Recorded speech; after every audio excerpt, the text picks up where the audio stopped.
ഇപ്പൊ ഒരാളിങ്ങോട്ട് വരുവേ, അത് നടന്നു വരും.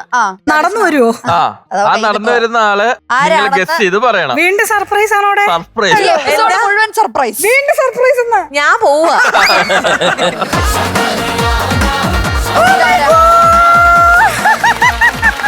Hello, hi. Hi hi Meenakshi.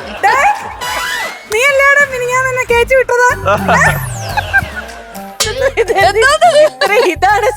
ഇതാണ് സർപ്രൈസ്.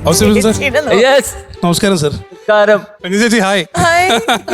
രജീഷ് ബ്രോ എന്നെ വിളിച്ചിട്ടുണ്ടായിരുന്നു, ഇങ്ങനെ ഒരു സർപ്രൈസ് പ്ലാൻ ചെയ്യണമെന്ന് പറഞ്ഞു. അടുത്ത ദിവസം എന്നെ കൃഷ്ണകുമാർ സാർ വിളിച്ചു. ഞാൻ വീട്ടിലേക്ക് പോയി. അപ്പൊ നോക്കുമ്പോ ചേച്ചി ഇങ്ങനെ വീട്ടിൽ നിന്ന് ഇറങ്ങുക, കാണാട്ടോ എന്ന് പറഞ്ഞു.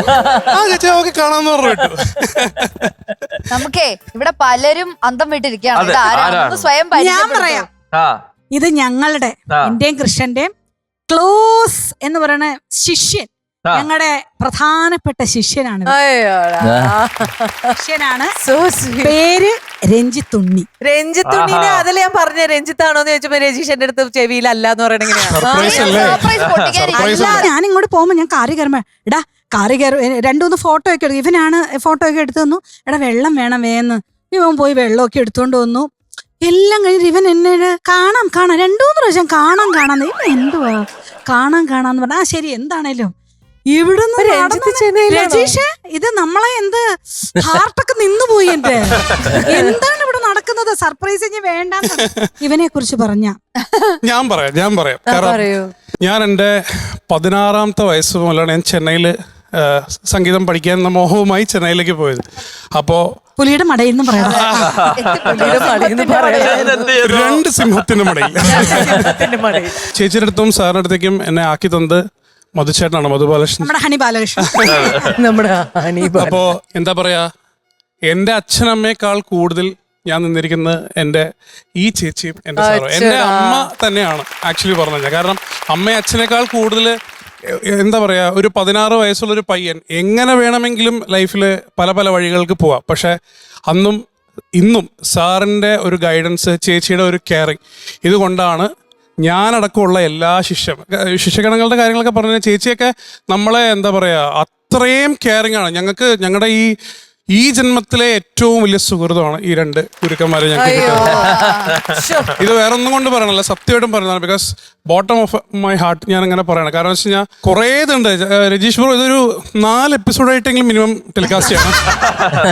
ഇവൻ ആദ്യമായിട്ട് ശിവാംഗിയും ഒക്കെ, ശിവാംഗിക്ക് എത്ര വയസ്സുണ്ട്? ശിവാംഗി ജനിച്ചിട്ടുണ്ടോ?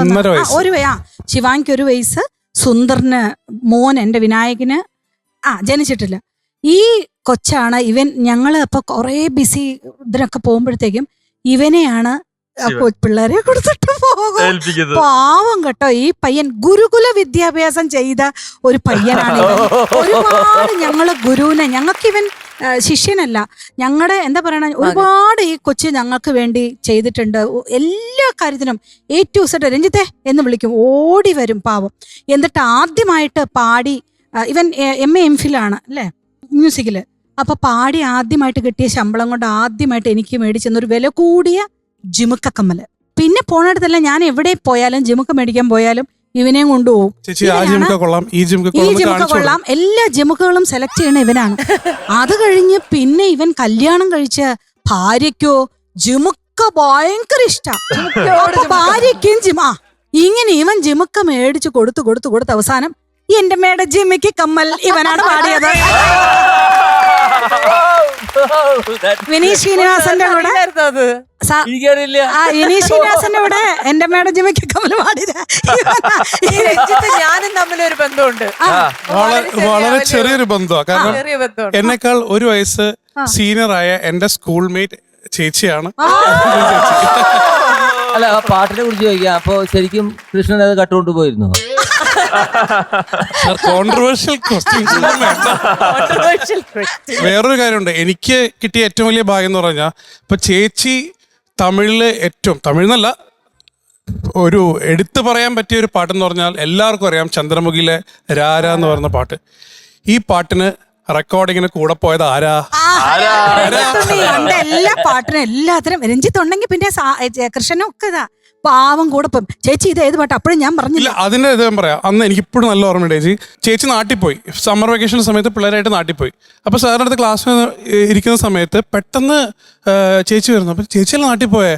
വന്നു എന്ന് മാത്രം പറഞ്ഞു. അത് കഴിഞ്ഞിട്ട് നാളെ നീ ഫ്രീ ആണോ, എനിക്ക് ഒരു സ്ഥലം വരെ പോകാണ്ടൊന്ന് കൂടെ വരുമെന്ന് പറഞ്ഞു. സാറ് ബിസി ആണെന്ന് പറഞ്ഞു. ശരി വരാമെന്ന് പറഞ്ഞു. അങ്ങനെ ഞങ്ങൾ പോയപ്പോഴത്തേക്കും സ്റ്റുഡിയോയിൽ കയറുന്നു. അപ്പൊ ഞാൻ നോക്കി കഴിഞ്ഞപ്പോഴത്തേക്കും മാനേജർ സാർ വന്നു, മുരുകൻ വിദ്യാർത്ഥിയുടെ മാനേജർ വന്നിട്ട് പറയുന്നു, ഇപ്പൊ വരണ്ട, നിങ്ങൾ ഒരു അരമണിക്കൂർ കഴിഞ്ഞിട്ട് വരും, ഫുഡൊക്കെ കഴിച്ചു വരും എന്ന് പറഞ്ഞു. എനിക്ക് ഫുഡ് കഴിക്കാതെ ഞങ്ങള് പോയി. അപ്പൊ ഞാൻ കൂളായിട്ട് ചേച്ചി എന്താ ചേച്ചി എന്നൊക്കെ പറഞ്ഞിട്ട് അപ്പാ എന്ന് പറഞ്ഞ് കഴിക്കാനൊക്കെ പോയി. അപ്പൊ ആ സമയത്ത് വളരെ ഹൈപ്പിലുള്ളൊരു ഇതാണ്, രജനികാന്ത് സാറിന്റെ മൂവി വരുന്നു, ചന്ദ്രമുഖിയാണ്, മണിച്ചിത്തായന്റെ റീമേക്കാണ്, ഇതൊക്കെ നമ്മൾ ഭയങ്കര ഹൈപ്പിൽ നിൽക്കുന്ന സമയത്താണ്. അങ്ങനെ പോയി ഭക്ഷണം കഴിക്കായിരുന്ന സമയത്ത് ഞാൻ ആദ്യത്തെ ദോശ എടുത്ത് വായിലേക്ക് വെക്കുമ്പോഴത്തേക്കും എടാ ഒരു മുറ വന്ന് പാർത്തായില്ല, എന്നെ തമിഴാ പാടാൻ പോണത്.